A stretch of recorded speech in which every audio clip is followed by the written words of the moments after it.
The gentleman from Florida, Mr. Lawson, is now recognized for 5 minutes. Thank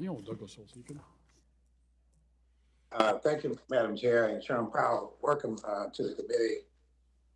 Before I ask my question, a statement, they say one of the benefits of inflation is that you can live in a more expensive neighborhood without moving. And so I thought that was very interesting. That's a good one. Statement I had seen, and I thought I would bring it to your attention. You know, according to the recent analysis of branch closures by the National Community Reinvestment Coalition between 2017 and 2021, banks have closed as many as 7,000 branches across this country, 1/3 of which was in low-income and moderate-income communities, neighborhoods of color. To what extent is the Fed considering these banks as in contemplating which reform to implement and strengthen the Community Reinvestment Act and the importance that banks branches play for nearby communities?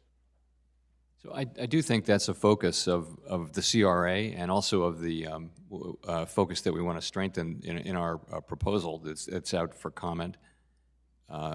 Actually, it's now, we've had the comments and we're getting ready to put a notice of proposed rulemaking out, but we do understand the importance of presence in the community and service to the community, and those things do go into our CRA assessments.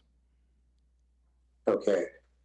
Mr. Powell, according to the latest forecast from Goldman Sachs and the Federal Reserve, which raised interest rate more than expected this year due to high inflation and labor market approaching full employment, can you speak more on this? Should we expect the Fed to raise interest rate at all several remaining policy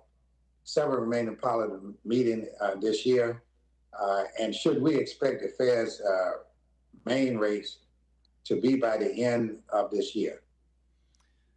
So yes, so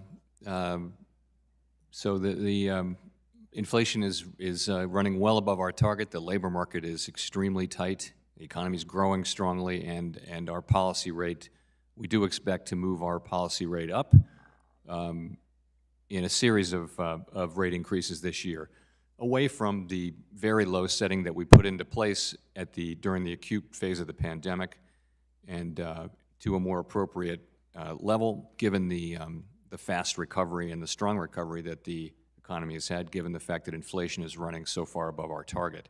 We do expect that will be appropriate.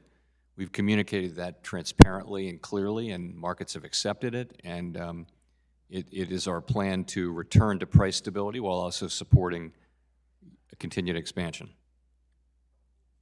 Okay, and I want to make sure that I understood the statement that was made earlier, and I know you had the opportunity to observe other inflations that we've had. With wages going up, as they say, and the bottom half are making more in earning, do you consider that we are in a better situation to deal with inflation that we have now compared to inflation in the past?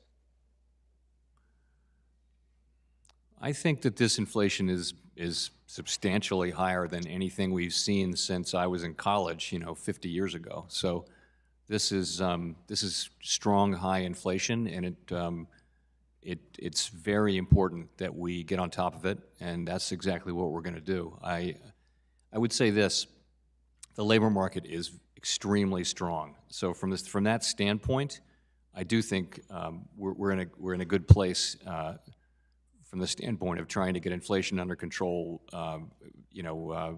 Workers are still going to be getting good jobs and pay increases for some time,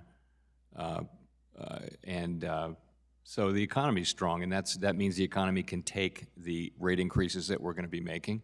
Ultimately, we need to get demand and supply back in alignment so that we can get inflation back to a more appropriate level. Okay, thank you, sir. And with that, I yield back, Madam Chair.